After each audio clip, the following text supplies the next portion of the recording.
Marquette play all their games at the big gym, or do they have? They do. They played like 2 on their on-campus Same arena. here, same here. That's 2 in like the last 4 years. Oh, no. Not every year. We almost lost the conference. We can't quit Coppin State. I feel like we're coming over. Well, I'm glad you're coming back. And they played a couple in Chicago, like, gave up a couple home games to play in Chicago, because they got a big, like, alumni base. So they played one at the United Center and one at, like, Illinois, Chicago. So. Well, it's gonna be hard to keep 0. They coming after him. Yeah. Like you Yeah, said, man, they're he's coming. he's a little different type of cat, though. He's like, Hard to deal with? no, I mean, like, he really likes shotgun a lot. Oh. They got real tight. That $1 million That's gonna, offer. yeah, I know everyone's got a price, Yeah. you know, but, Bill, you got to be out. yeah, they know they gotta back up the truck. Yeah, no, they do. He's constitutionally opposed to it, right? The NIL. I think he's changed. This season's kind of Changed him a little changed bit. a lot of his stuff. Okay. You know, I don't know why. you see your team in the last place, it stands for, can make you rethink a lot of things. Yeah. This is the first road win? Yep. First road win since winning here last. Really?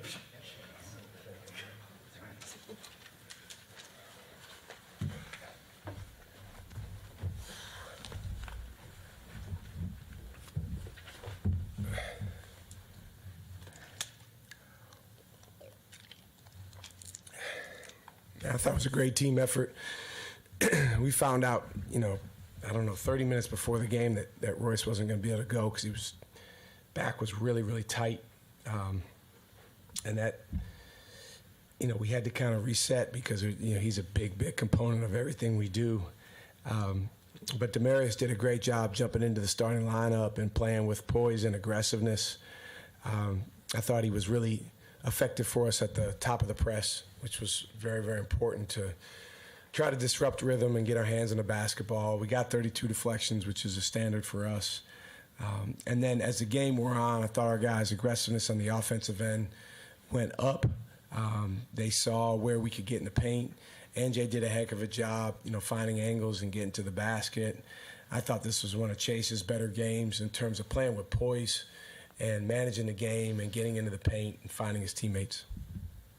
Just the first road win of the season, and you had 5 starters scoring double figures. Just what did that say about the effort of the team, just everyone banding together to get that? Well, we needed that. Sometimes when a guy goes out, it can kind of affect you one of 2 ways. And, our guys rose to the occasion and stepped forward. We're a team that relies pretty heavily on Royce's scoring. We go to Royce quite a bit, so when you take him out of the equation, it changes some of the stuff that we run and what we do. But I thought, again, NJ and Chase, they did a great job with the ball, making plays, making decisions. I thought Adrian, his aggressiveness got better and better as the game went on. Him getting a couple layups in transition was really important for him, just to see the ball in and get going. I also thought he did a nice job on Mac, who's a very dangerous player for Georgetown. Did you know what exactly happened with Royce? How he hurt his back? It just really, really tightened up. It happened one time before last year, his freshman year, right before practice. And I remember he was in the weight room. They were getting warmed up, and he just kind of tweaked it. So, Royce, he still has a young body. He's 19 years old. He's not a grown man yet, which is exciting because there's a lot of room for growth, and he's already a very, very good player. But, between Royce and Todd, our strength coach, and Kenny, our trainer, I'm sure they'll spend a lot of time, figuring out how to make sure that he's ready to go. I told him if whatever I need to do to help, I'm happy to. But he's a really important part of what we do.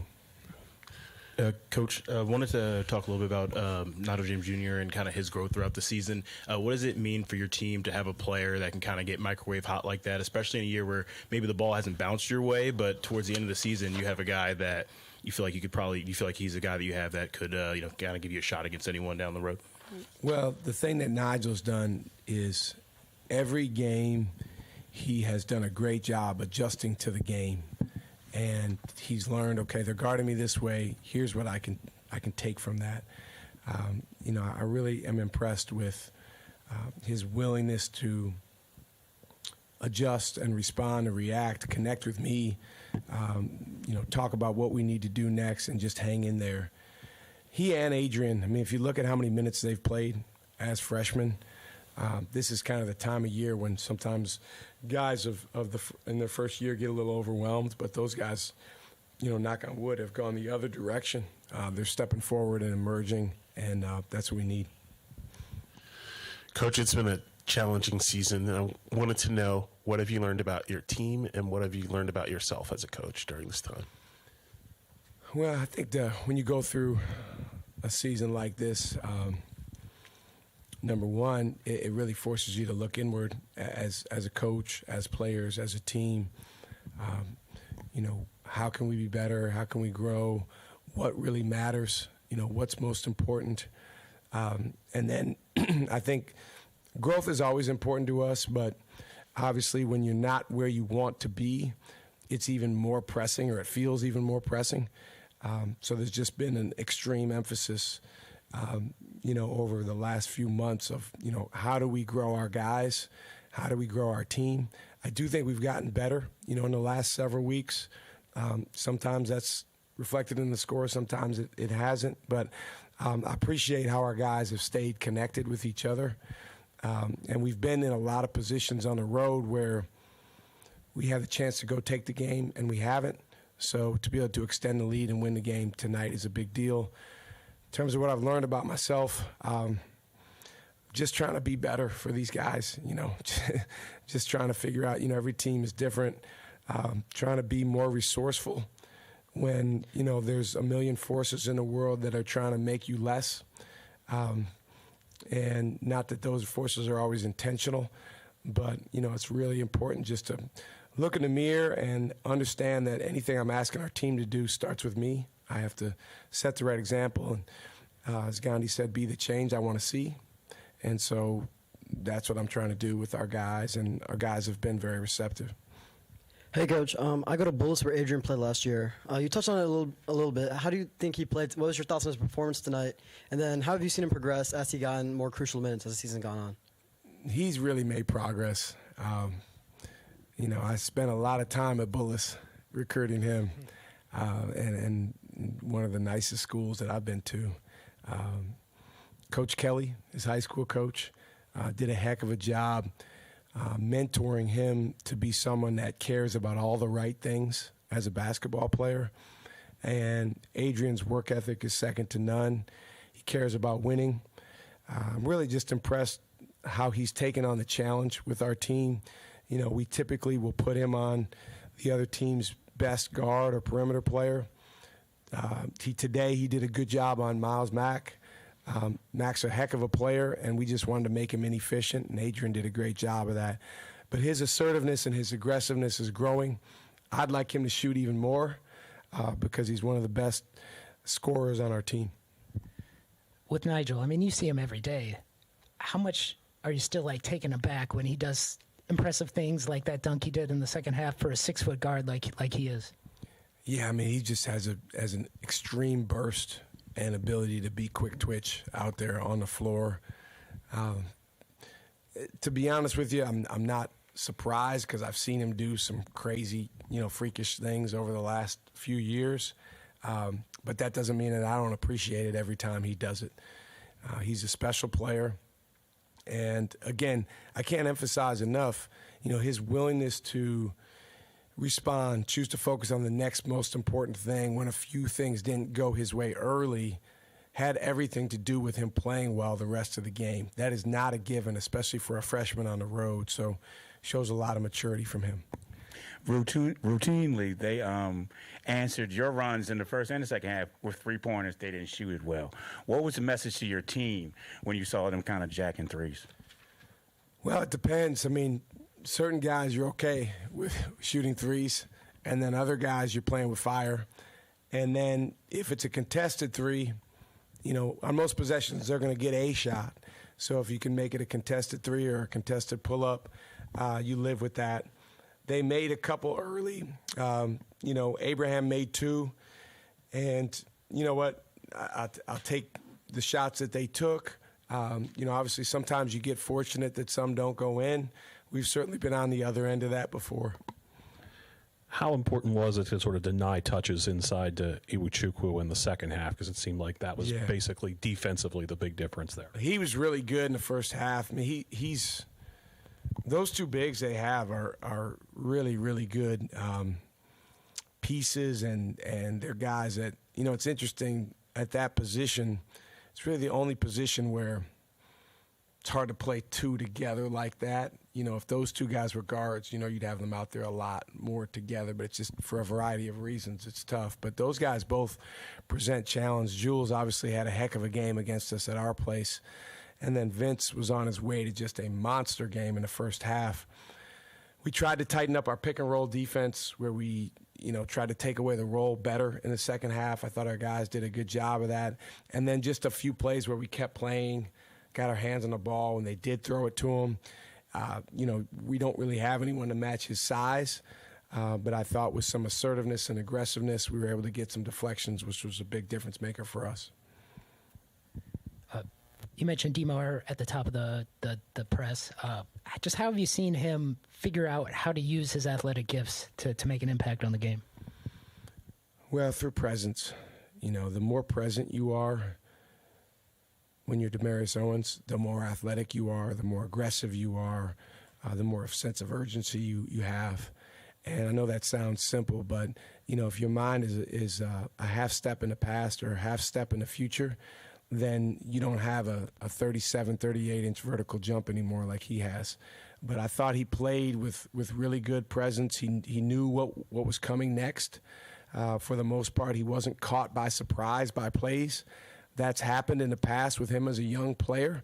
He's still on a growth process to get to the point where he's the most ready and urgent player out there. But I thought today was a step in the right direction. All right. Thank you, guys. Thank you. Thank you.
The last time before that was their opening weekend of the 2009 season when Tierney was still at Princeton and Tambroni was still at Cornell and Max Seibold was on the way to a Tewaaraton.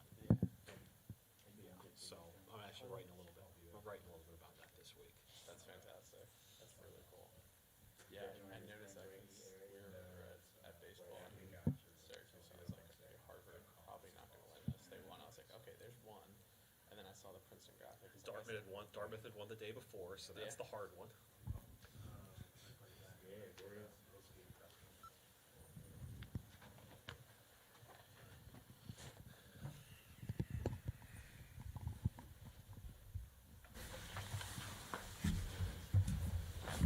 Okay. We've got head coach Ed Cooley. We'll let him open with a statement and move on to questions. Yeah, where do you start, right? Obviously very disappointed in our loss. Obviously worried about KJ and Jeremiah. A couple of injuries. Hopefully they're not lasting, but, say a prayer for them. Credit Marquette. I thought they were lackluster to come out, and I think we did everything to help them beat us. We helped ourselves today lose the game. Turned the ball over, didn't play with a growl, didn't play with a thrust. In these Big East games, the dog days of February, the teams that want it the most are winning. And right now it's very disappointing as we're not playing the way we should be playing at home, having 2 league wins at home, back-to-back games where we were lackluster with our energy. Really some soul searching in our locker room definitely going on, definitely with myself. But, we'll move on, prepare for Xavier. We need a day off, play for Xavier, and then go down the road. Got to find a way to win our final home game, whenever the next time that is. But just hasn't been what we wanted. It's a lot of frustration around, just around Hoya Nation. But you know what? It's part of what we do. We'll rise above it, and we'll prepare for the next game. Open the questions to Patrick Stevens, and then we'll go to Musa Malik. Ed, do you have any sense of what KJ's deal is at this point? I don't. Medical staff is, I'm pretty sure he's going to get an X-ray and an MRI. He did have some severe swelling, so that's not a good sign. But, just cross our fingers and pray that he's okay, because that's definitely a major loss for us. When you take into account the defense or lack thereof in stretches tonight, No. Are you concerned that this is a group that's kind of checking out at the end of a rough season at this point? I think it's a fair question. I don't think they are. You know what I mean? I think, I will challenge their pride. And I think that's a fair question, Patrick, right? When you're having the year that we're having and the anticipation, the way we started the season to a lot of close losses and then back-to-back home games that were lackluster, I definitely don't appear we checked out on Saturday. Whenever we played Seton Hall, it came right down to the last shot of the game. Today, obviously, not having a deeper rotation, I thought we were tired. But I think it's a fair question, and, I don't think so. So we'll see how we respond on Saturday, but I do think that's a very fair question. And not sort of connected, the issues of the second halves that you guys have had, and the fact that they've continued. At this point, there's probably not much you can realistically do about the maturity end of things, but what can you do off-season-wise to make sure you're not facing that sort of situation moving forward? That'll be answered when you see it. That's the way I'll answer that question. Hey, Coach.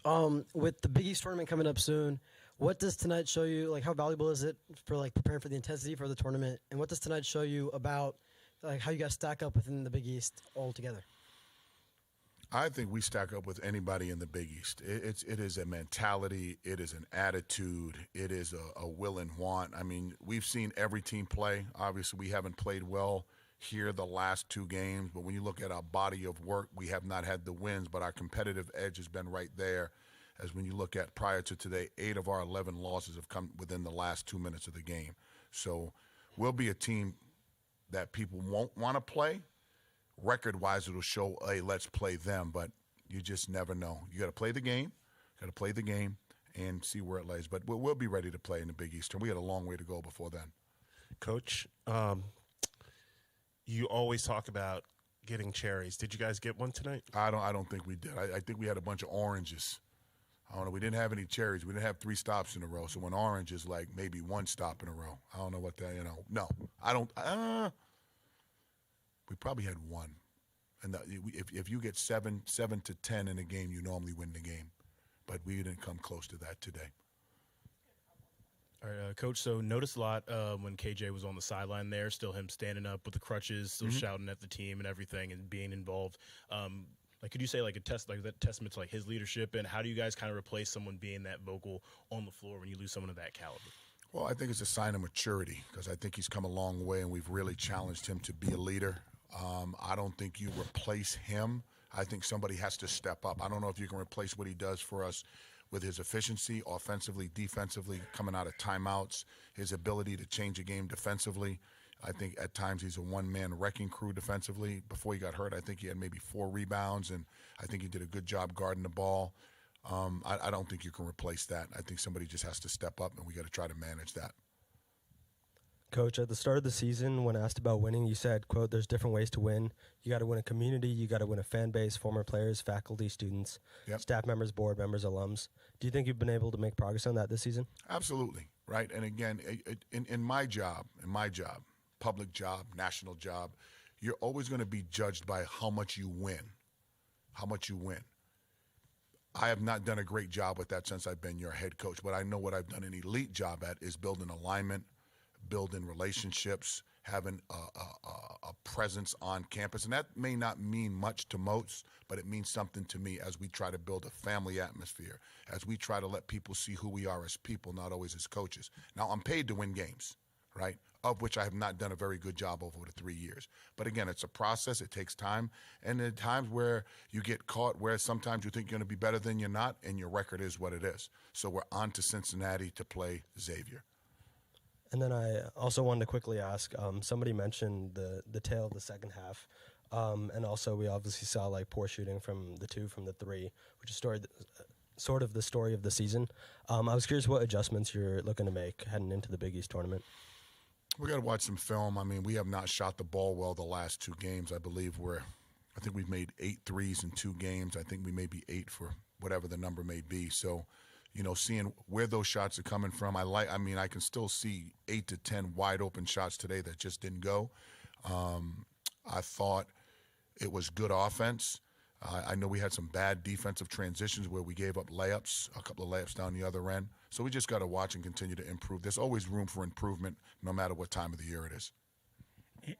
In your losing swoon recently, your backline defense has kind of evaporated at times. Yep.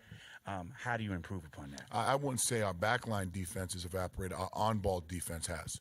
If you indicated today, I thought we had maybe 12 possessions where we gambled. Then I always try to tell our guys, how many people can just walk up to you and just take the ball? So flip that around. Why do you think you can do that, right? Chest to chest, chest to chest, move your feet, get deflections, stay in front of the ball. I thought our gambling today caught up to us.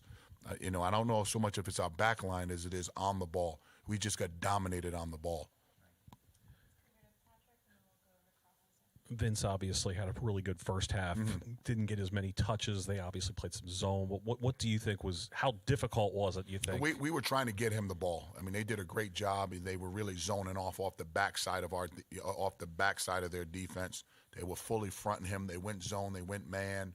But they basically had 2 around him in the second half. It was a great adjustment by Shaka and his staff.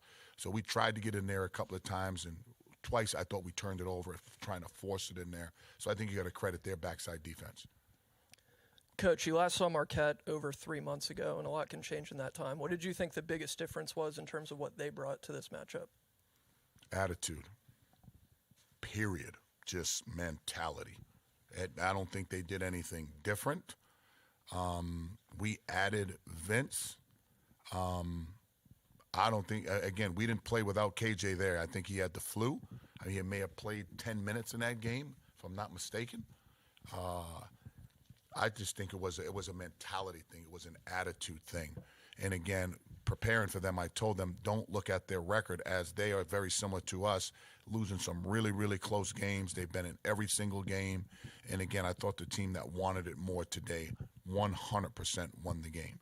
Somebody asked me walking in here, was it a big difference that KJ was out? Maybe, but at the end of the day, it's a collective group that has to have the same mindset, a competitive edge, a competitive spirit, and a will to try to come out of this rut that we're in. So we'll try to address that come Saturday when we're at Xavier at 1:30. All right. Thank you, everyone. Thank you.